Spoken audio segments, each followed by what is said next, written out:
Hello everyone. On this episode of Chelsea is a Hypocrite, I will be discussing my mid-novel editing process. I tell all of my friends, my writing buddies, and my students not to let themselves edit until the entire draft is finished. And that is very sound advice that I myself am absolutely incapable of following. I'm about 45,000 words into my current work in progress, so just about half of a novel, and I've written in plenty of plot holes, decided to remove characters, and have a bunch of free floating scenes that I felt like writing at the time, but that maybe don't even fit anymore. The pacing also feels a little off, which I think is less me having to delete a bunch of things and more me needing to move some of the world building earlier in the novel as opposed to later as I was thinking of it. I ran into this same problem with my last novel as well at about the halfway point. So today I'm going to be spending a couple hours on my mid-novel editing process. I suppose it's becoming a process or a habit now that it's 2 times in a row. I'm looking forward to hearing from you guys though. What is your mid-book edit revising like? Or do you feel like it's a crazy person thing to do? Either way, let me know down below, and let's start. First things first, I have to move everything into Scrivener. Oh, Scrivener, I'm so sorry that I left you. I was writing just in a Word document this go around with the hopes that it would help me avoid this mid-novel edit that I'm about to do. I guess I thought that it was just temptation last time, just how easy Scrivener makes it sounds like a Scrivener commercial, how easy Scrivener makes it for me to go back and keep track of where my scenes are, help me reorder things, and it was just so much more of a chore to try to do that in Word. I thought I was being smart, but now all it means is I have the task of moving everything from my Word document now into Scrivener so I can actually see what my scenes are. As I come across an unfinished scene where I've just put brackets at the end, I'm just going to mark it with a quick to-do label. Oh my gosh, why did I ever leave Scrivener? Bad life choices. So this chapter, I have a ton of scenes shoved into this chapter. This clearly cannot be one chapter, but they're kind of thematically similar, and so that makes me wonder, am I even going to keep them all, or is it too many chapters doing the same job? So I have now taken stock of all of my scenes. That was a good hour and a half process, but it's better. So if you have Scrivener, just put everything there. Don't fool yourself.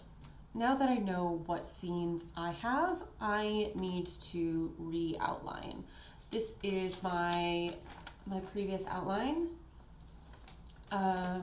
I like a combo of Joseph Campbell's monomyth mixed with a little bit of story beats and a couple other methods kind of thrown in. So you can see the method to my madness.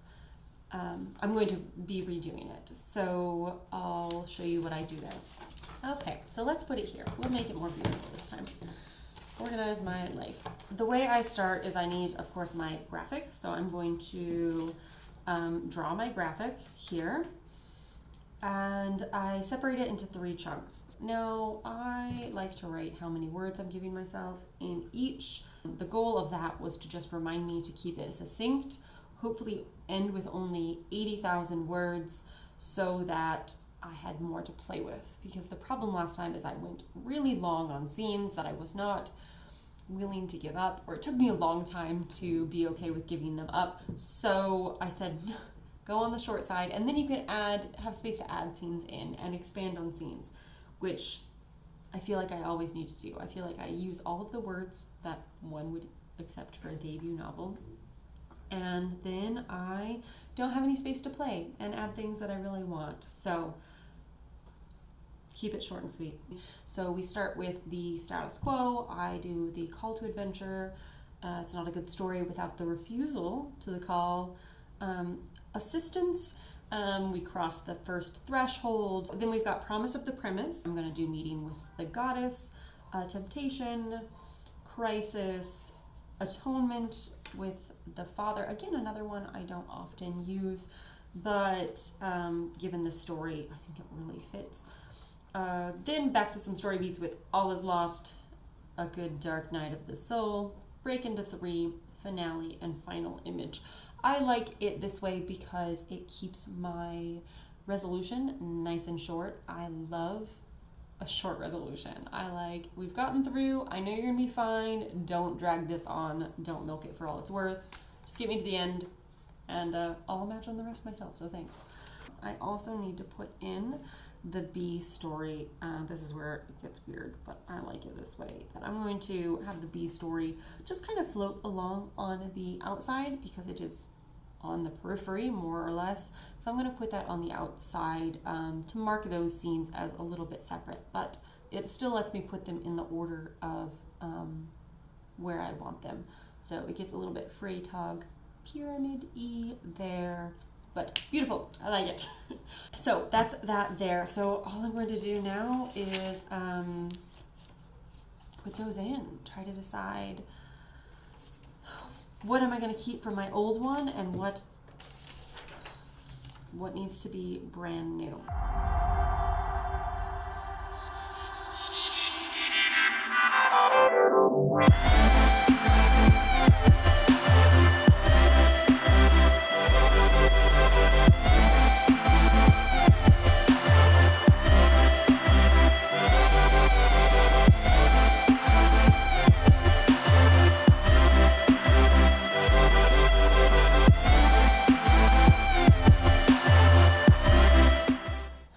Okay, well, it's getting late. I have most of it. I have through the temptation, just about to the crisis. So this is what it ends up being. I have the monomyth kind of story beats thing in the middle, and then this Freytag's pyramid follows the B story, and so as I follow it throughout, I have the main story listed on one side and the B story events listed on the other, just because they kind of like coincide, but I really want to be able to focus on the main storyline separately from that. So I've gotten pretty far through. I have a little sad face. Part of the problem is I have to delete 2 of my characters who I really like, but it's going to make it better and make a little bit more sense. So that's what this looks like. It's not 100% finished yet. I'm not really ready to put it all together. I should spend another hour or 2 tomorrow wrapping this up, but I'm really happy with my progress. So this is the mess of my mid-novel editing, and it's kind of a crazy person tactic, but it works for me. I look forward to hearing about what works for you in the comments below. Did you do NaNoWriMo? If so, how did it go? How do you deal with needing to do these edits halfway through? Are you able to just put it off, or do you have no self-control like me? However you do it, good luck in your writing endeavors, and I'll see you next time.